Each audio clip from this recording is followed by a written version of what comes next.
Hi everyone. So I had April Boom for my first case, and April is a 15-year-old girl from Boston, Massachusetts. She has a diagnosis of autism spectrum disorder and a secondary diagnosis of seizure disorder. And so, just a little background on April. She lives with her father in a low income apartment in Boston, and she attends a private school around her area. At home, her father had expressed concerns of April um, having difficulties with brushing her teeth, washing her face, getting dressed. She needs assistance with all of those things. And she also bursts out when they're out in the community. She usually has inappropriate behaviors, and her father had expressed that he wanted to kind of focus on those things as April's getting older and transitioning into an adult program eventually. He wants her to become more independent, have more appropriate behaviors, know when to ask for sensory breaks, and learning a little bit more vocational tasks, such as typing, because April's nonverbal, so she uses a communication device. And so typing has been a goal for April, both at school and for vocational tasks and things like that. For school, her teachers had expressed concern with April having behaviors whenever she needs a sensory break. So often April will get too excited and she won't ask for a sensory break and she'll burst out in a behavior.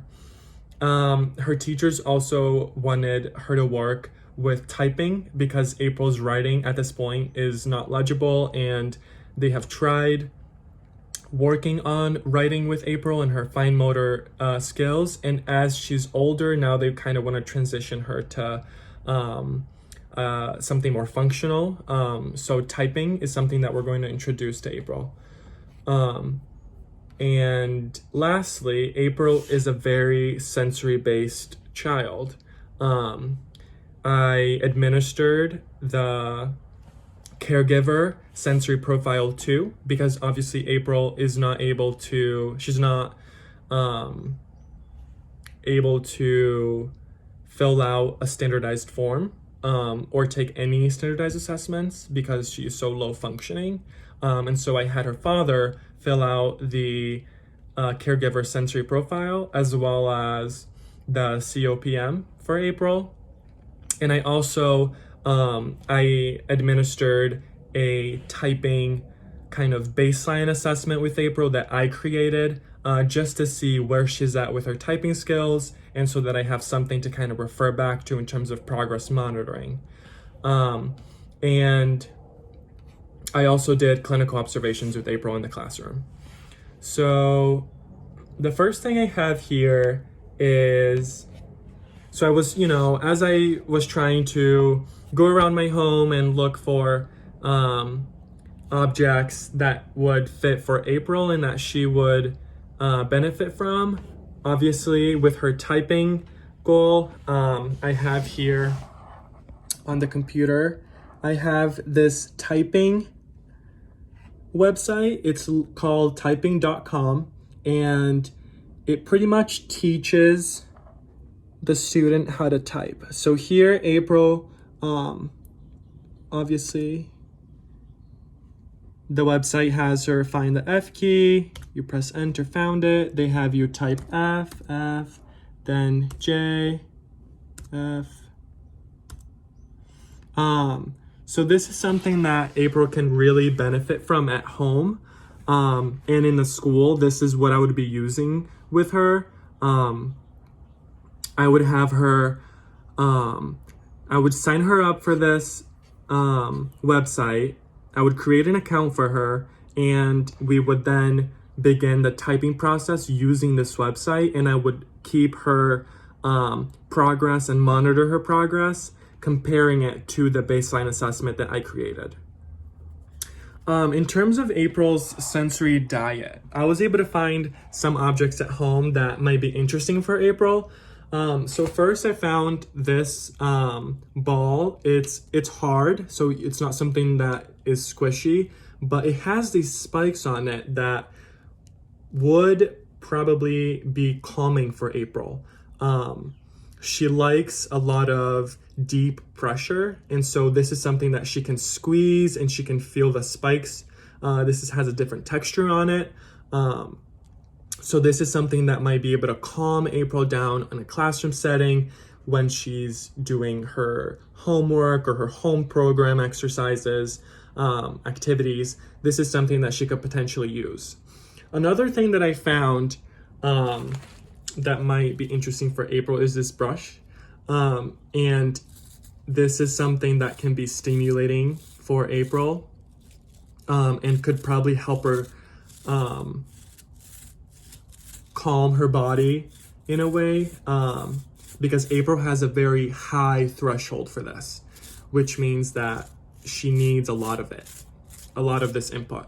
So this tactile input would help April become calmer if she needs a sensory break at home or at school or anything like that.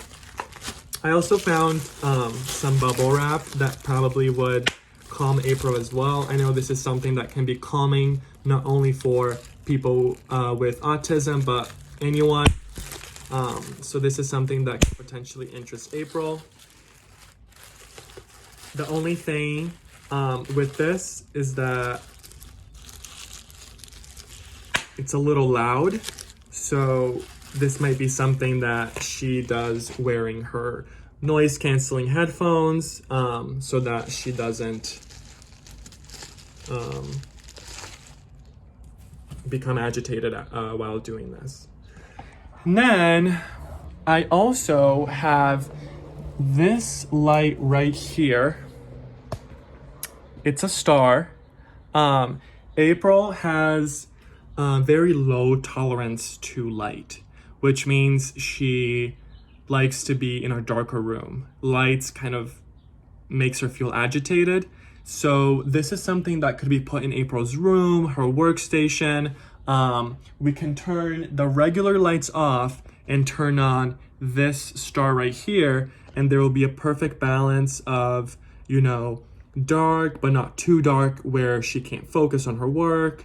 So I think that this was a great kind of object that we can use with April. And then lastly, April has a high threshold for her olfactory sense as well.